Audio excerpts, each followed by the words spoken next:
conquête de la souveraineté passe avant tout par l'exploitation des ressources nationales au profit de nos populations.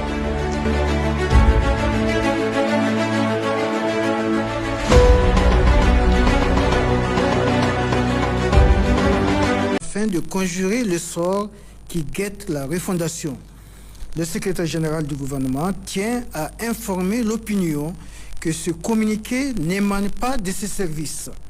Il rappelle que le communiqué en lien avec la commémoration de la Journée nationale de la souveraineté et du patriotisme du 26 juillet est celui délivré à l'issue du Conseil des ministres du 18 juillet 2025 et dont la teneur est la suivante.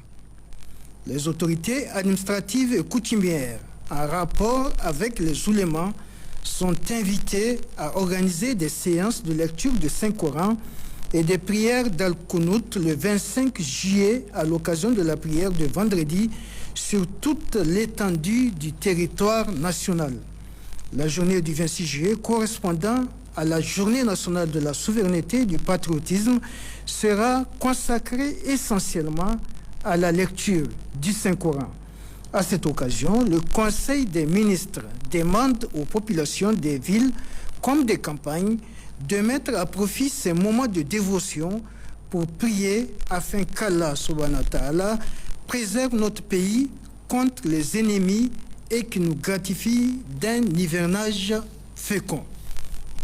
À toute fin utile, le secrétaire général du gouvernement rappelle que la liberté de culte demeure un droit consacré par la Charte de la Refondation promulguée le 26 mars 2025. En tout état de cause, l'État se réserve le droit d'identifier le ou les auteurs de cette publication particulièrement malveillante à caractère subversif de nature à troubler l'ordre public et d'engager à leur encontre des poursuites conformément à la réglementation en vigueur.